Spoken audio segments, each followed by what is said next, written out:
Nah, 2 hari setelah itu, ternyata si Android ini nggak senang. Dia makin komplain ke manajer. Nah, dia ini, ya dia punya skill. Tapi ya attitude-nya dia unpredictable. Saya nggak tahu juga. Saya belum kenal begitu dalam sama dia. Nah, ternyata si manajer ngetok pintu saya di kamar saya yang depan kapal, suruh saya pindah ke tempat yang lain, bukan sama teman saya yang Indonesia, tapi yang lain lagi. You know, apa ya?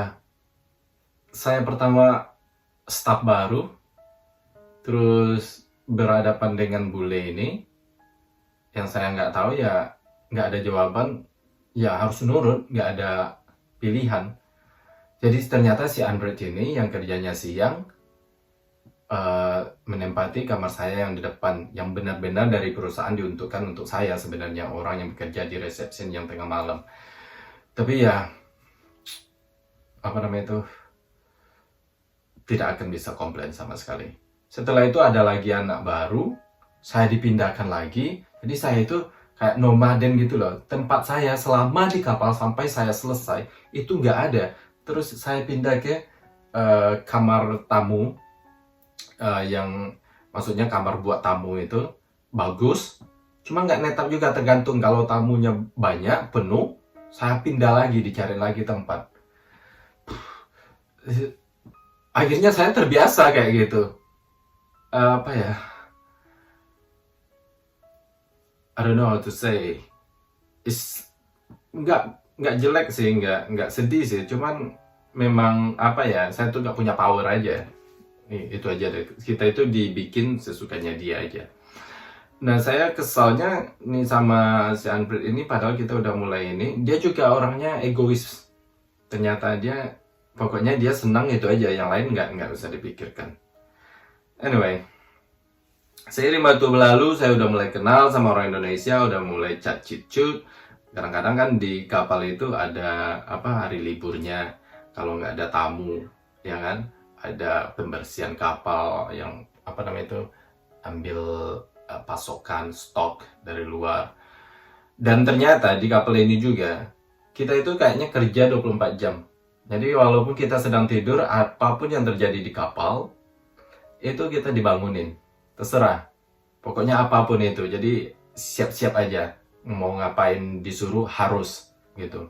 Ya karena saya sudah kenal sama orang Indonesia, ya mulailah gosip-gosip ya kan. Tapi gosip-gosip kita ini ya gimana, lebih ke curhat.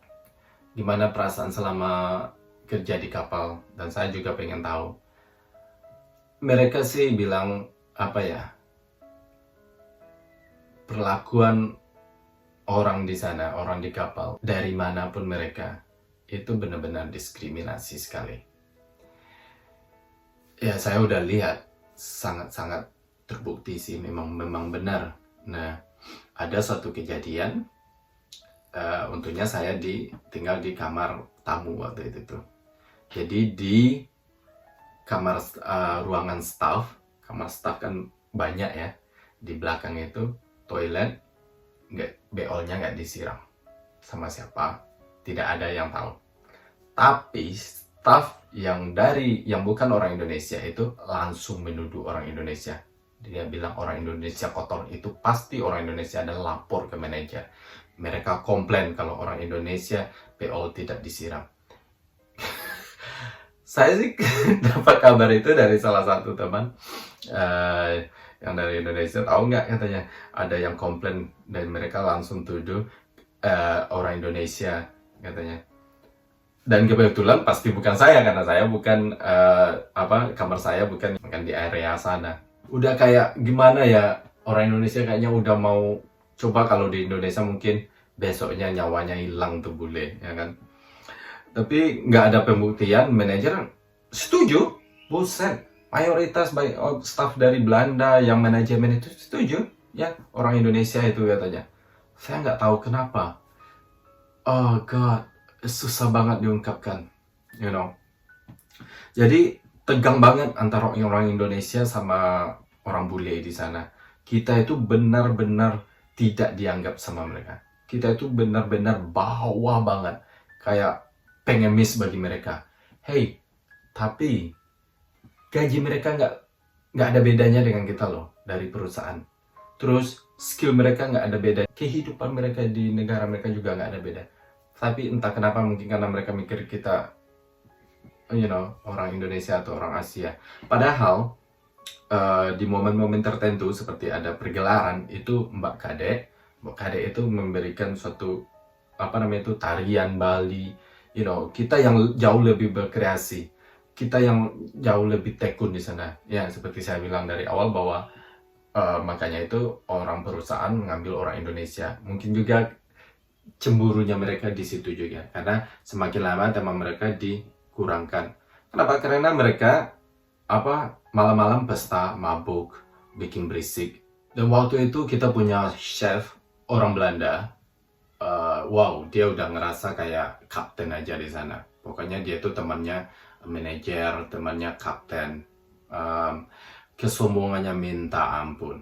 Dan kita itu makan di kapal itu sisa-sisa dari bahan-bahan yang nggak dipakai untuk tamu, untuk restoran. Jadi misalnya mereka masak untuk 100 orang, terus ada sisanya bahan itu dicampur-campur, nah dikasih ke staff. Kalau mau makan silakan, kalau enggak ya enggak. Jadi pernah, kalau nggak salah sudah berapa minggu saya di kapal, si chef ini masak daging. Kemudian mereka nggak pernah bilang ini daging apa, tapi teman saya kan ada yang kerja di di kitchen, yang jadi asistennya dia tahu kalau daging itu babi. Tapi dia lihat saya udah sering nggak makan di dari masakan dia. Soalnya setelah tamu semuanya makan, terus giliran staff makan apapun itu, kita harus makan apapun itu yang dimasakinnya. Ya kalau nggak makan ya beli sendiri keluar gitu kan. Kalau ada waktu kerja aja udah sibuknya minta ampun. Jadi anak-anak di sana juga belum lagi untuk menyimpan uang ya kan. Berapa coba kalau mau makan di luar berapa coba, 10 euro atau semacam itu. Kalau tiap hari kan udah 300 euro, nggak mungkin lah kesisa ya kan. Jadi bagaimanapun ya kita mayoritas sih kita makan di apa yang mereka masak. Jadi ya waktu itu saya udah sering makan mie aja, terus saya masak juga nasi sendiri, cuman sambal nggak ada. Nah waktu itu saya makan siang, enak dagingnya. Kalau nggak salah dibikin nasi goreng, tapi bumbunya nggak jelas, dimasukin aja, terus dikasih daging babi. Saya tanya sama teman saya dulu sebelum saya makan, ini dagingnya apa? Dia bilang, ya ayam, makan aja, nggak masalah, ini ayam kok, katanya. Ternyata setelah saya siap makan, teman saya datang ke tempat saya mau maaf kalau itu adalah babi, katanya. Saya nggak mau, sudah lama ini saya lihat kamu makan mie rebus, ini nggak ada makan daging, katanya. Saya khawatir sama kamu, katanya. Makanya saya bilang itu ayam, katanya. Biar kamu makan dapat daging, dapat protein, katanya kan. Ya saya langsung, buset, saya nggak masalah walaupun makan mie tiap hari ini. Ya saya kecewa banget sampai saya masukin tangan saya ke dalam, ini babi. Teman saya ini muslim juga. Dia juga sedih sih sebenarnya. Tapi anyway, there is no choice, Jadi saya bilang sama mereka, kalau seandainya babi, saya nggak masalah, saya nggak akan mati kalau di kapal ini. Saya akan tetap makan. Saya bilang kan, saya ada, walaupun mie pun, saya nggak masalah, Tidak sampai di situ, saya pun juga dapat transfer. Jadi setiap staff itu, kalau ada anak kapal, maksudnya perusahaan dari kapal ini yang punya kapal juga di negara lain, makanya kita itu punya visa banyak. Waktu itu saya ke Belgia, ditransfer selama 10 hari karena stafnya itu pulang kampung. Nah di sana tamunya waktu itu tamu Inggris, jadi waktu itu saya semuanya jealous sama saya, karena saya bakal dapat banyak tips waktu di sana ya kan. Nah memang benar sih, waktu itu saya dapat lumayan uang di sana. Dan di sana ternyata staf bulenya juga satu kampung dengan yang di kapal original saya. Tapi sifatnya itu beda, welcome banget. Dia benar-benar, hey kamu, katanya, kamu orang Indonesia ya, katanya. Oh pokoknya kamu udah makan, kamu mau ini kamu kasih tahu saya aja ya, pokoknya senang banget. Saya apa ya, pede banget. Wah, saya punya, akhirnya saya dapat teman kerja apa itu beda budaya tapi juga menghargai saya dan senang sama saya, dan terus mereka itu kadang, karena saya juga kerja malam, nanti katanya minta tolong bangunin saya, minta tolong bangunin mereka, karena waktu dulu nggak ada alarm ya kalau nggak salah karena belum HP-nya belum begitu canggih. Nah ya, kita keluar, kalau udah jam-jam istirahat itu kita ngumpul walaupun dengan bahasa-bahasa yang nggak jelas. Kadang-kadang kita cuman coba untuk mengerti satu sama lain. Terus kalau malam mereka keluar duduk nyantai-nyantai di atas kapal, panggil saya, ayo ke sini dah, kita ngobrol sini. Kamu, it was really really really nice. I like it so much. And then kemudian saya meminta ke manajer saya mau kerja di kapal ini aja. Nggak ada orang Indonesia sama sekali di sana, satu pun nggak ada orang Indonesia. Tapi saya nggak dibolehkan karena kontrak saya di kapal yang original. Wah, kalau boleh jujur sih saya kangen banget sama mereka. Ya, manajemennya juga semuanya sangat friendly dan sangat apa ya namanya itu, helpful, membantu banget. Jadi ya saya selama itu 10 hari di sana, di Belgia, terus balik lagi ke kapal yang di Jerman. Nah kapal ini berlayarnya apa ya, tergantung musim juga. Jadi kalau udah musim agak dingin dikit kita pergi ke Amsterdam. Nah itu semuanya tamu-tamu dari Jerman yang muda-muda, yang muda maksudnya yang umur 30 sampai 40.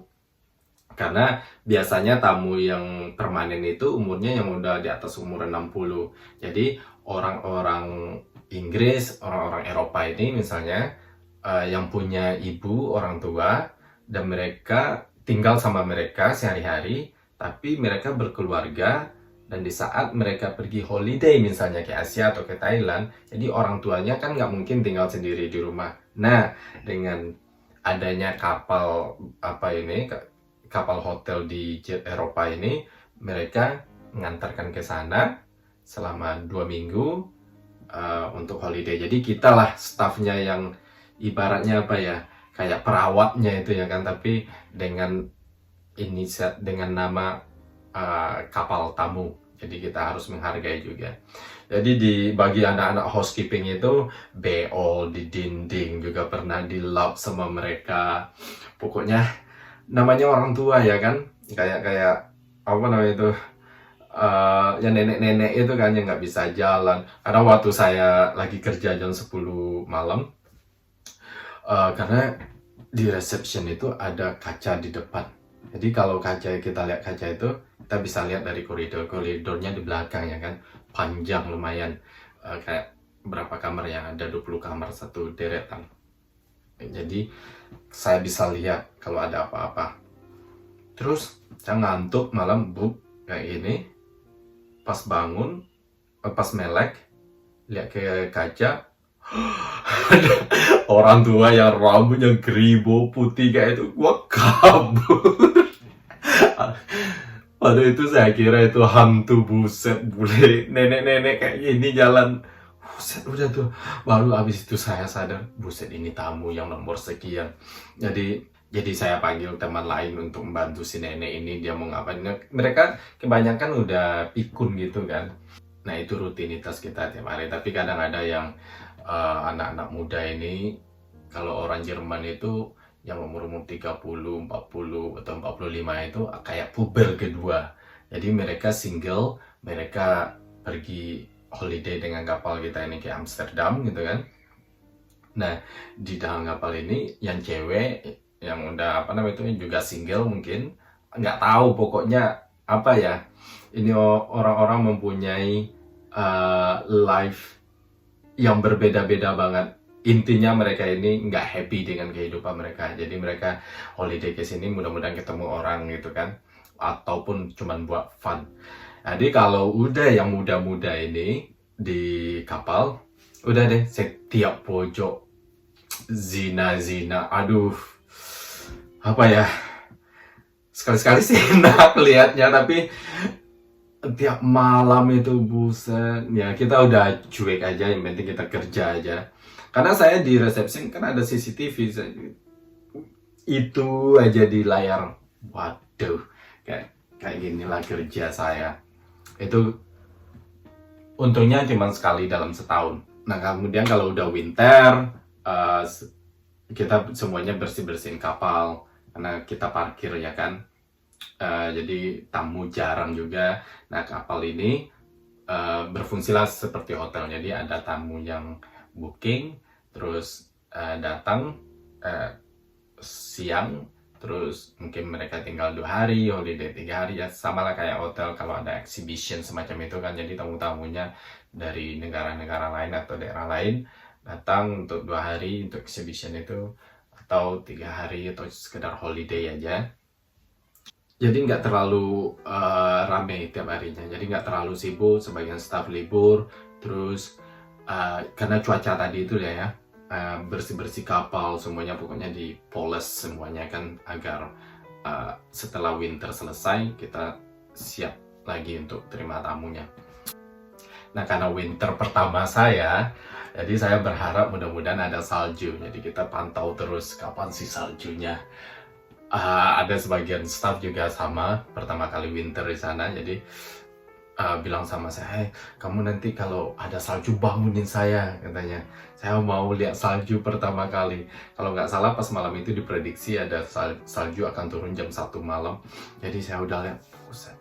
Karena di kapal itu kan punya lampu ya di luarnya. Jadi kalau salju jelas sekali. Saya lihat, saya juga nunggu. Tahu-taunya ada salju. Tahu-taunya putih banget dari itu bukan hujan, ya kan? Saya lihat kayak kapas, perlahan-perlahan dikit-dikit. Wow, saya lihat gini. Wah, itu salju. Putih banget, semakin lama semakin banyak, semakin banyak. Ya kayak hujan itu ya kan, awal-awalnya sedikit, sedikit, sedikit. Saya lihat keluar, oh my god, this the best, apa ya, memori yang nggak bakal saya lupakan. Saya langsung gedor-gedor kamar teman-teman kan di belakang. Salju, salju, ya salju. Ada yang pakai kain sarung. Jangan pakai kain sarung, ambil jaket. Ada sih pas itu, lupa namanya. Ayo kita keluar, rame udah lempar-lempar. Apa itu?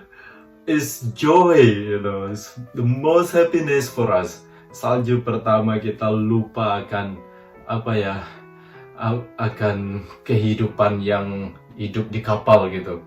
Kita cuman kayak anak-anak, ambil gitu, lempar-lempar, loncat-loncat, lari ke sana, lari ke situ kayak salju. Yang paling saya tidak lupakan juga yaitu karena cuaca udah kerja yang seperti itu. Saya itu nggak pernah libur selama 3 bulan ya, nggak pernah libur sama sekali. Jadi kalau saya minta libur, saya harus request dulu, dan dapatnya cuma 2 hari, habis itu kerja lagi. Tapi alhamdulillahnya ini, apa namanya itu, gaji saya, lembur saya banyak. Jadi ya kalau saya pulang ke Indonesia, tabungan saya sekian puluh juta gitu. Anyway, itu urusan dapur. Ya, jadi karena kerja kayak gitu, saya pernah lagi kerja batuk keluar darah. Itu waktu winter. Bisa jadi karena kecapean dan juga karena cuaca, karena pertama kali di musim dingin ya kan. Kemudian culture shock. Nah ini yang paling berbahaya ini, soalnya teman-teman Indonesia saya banyak yang terpengaruh. Jadi teman saya itu dapat gaji sama dengan saya, mereka nggak setiap mau dapat gaji mereka harus bayar utang ke manajer, karena kita dibolehkan minjam ya. Pas terima gaji paling nyisa sekitar €50. Habis itu minjam lagi.